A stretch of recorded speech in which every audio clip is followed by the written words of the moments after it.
warahmatullahi wabarakatuh.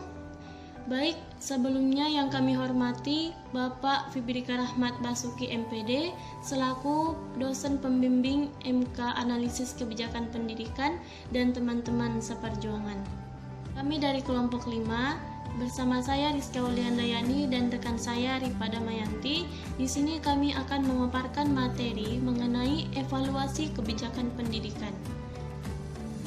Baik, langsung saja yang pertama mengenai pengertian evaluasi kebijakan pendidikan. Jadi, intinya evaluasi kebijakan pendidikan ini merupakan sebuah penilaian yang dilakukan dengan hasil dan pengamatan yang sesuai dan terencana sehingga dapat tercapainya sebuah kebijakan yang sesuai dan dapat dipertanggungjawabkan. Selanjutnya, model evaluasi kebijakan pendidikan. Di sini ada 5 model. Yang pertama, model evaluasi berbasis tujuan.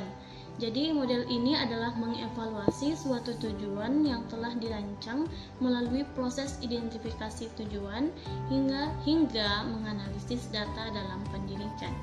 Yang kedua, model evaluasi berbasis bebas tujuan. Model ini merupakan model yang berfokus pada hasil tanpa tujuan objek yang dievaluasi, tidak perlu terkait dengan tujuan objek tersebut. Aktivitas program pendidikan, program kebijakan pendidikan daripada tujuan program tersebut.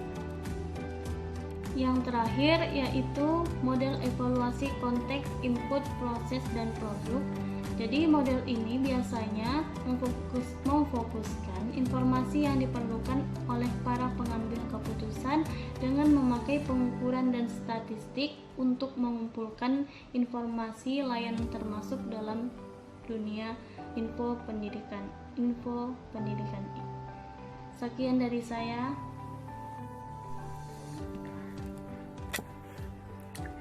Assalamualaikum warahmatullahi wabarakatuh. Baiklah, saya Ripa Damayanti dengan NIM 2031966. Di sini saya akan melanjutkan penjelasan dari materi kami, yaitu evaluasi kebijakan pendidikan. Yang dimana tadi dari awal sudah dijelaskan oleh rekan saya, yaitu Rizka Wuliandayani, yang menjelaskan tentang poin A dan B, yaitu pengertian evaluasi kebijakan dan model evaluasi kebijakan pendidikan.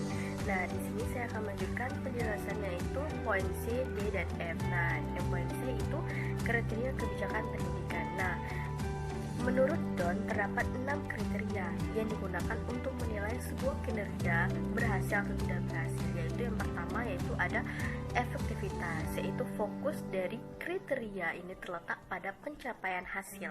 Nah, efektivitas berkaitan dengan rasional teknis, selalu diukur dari unit produk atau layanan maupun nilai moneternya. Terus yang kedua yaitu efisiensi. Nah, yaitu berkaitan dengan jumlah usaha yang diperlukan untuk menghasilkan tingkat efektivitas tertentu. Terus yang ketiga ada kecukupan, yaitu berkaitan dengan seberapa jauh suatu tingkat efektivitas memuaskan kebutuhan, nilai, dan kesempatan yang menumpukan adanya masalah.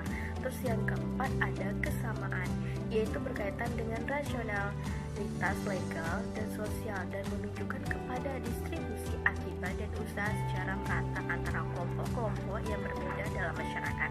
Nah, terus yang kelima ada responsivitas, yaitu berkaitan dengan seberapa jauh suatu kebijakan dapat memuaskan kebutuhan, preferensi, atau nilai masyarakat.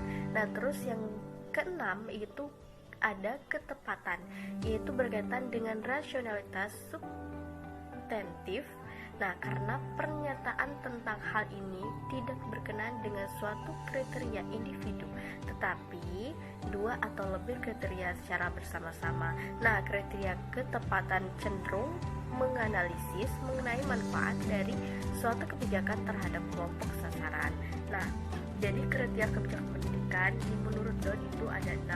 Nah, yang pertama ada efektivitas, efisiensi, kecukupan, kesamaan, responsivitas. Terus yang keenam ada ketepatan. Nah, terus di poin D yaitu evaluasi proses kebijakan pendidikan. Nah, evaluasi kebijakan berarti penilaian terhadap hasil program yang telah direncanakan dan dilaksanakan oleh pemerintah.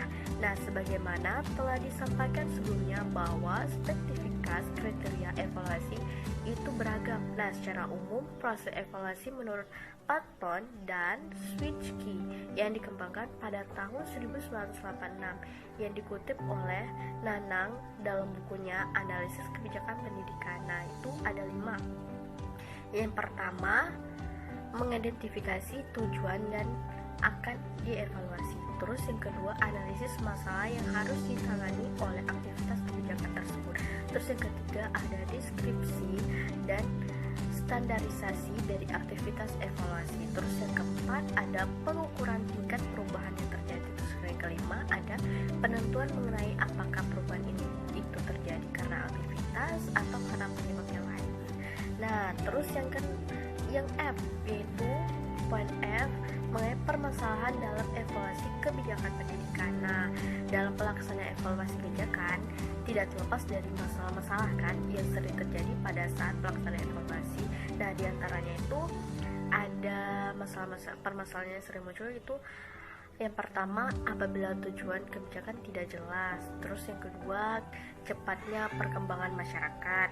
Terus yang ketiga, ketidakjelasan masalah. Yang keempat, adanya hubungan masalah satu dengan yang lainnya dan membutuhkan pemecahan yang sama. Terus yang kelima, ada subjektivitas masalah. Nah, jadi mungkin itu saja penjelasan dari saya yang dari poin C, D, dan F. Lebih kurang saya mohon maaf. Saya akhiri dengan wassalamualaikum warahmatullahi wabarakatuh.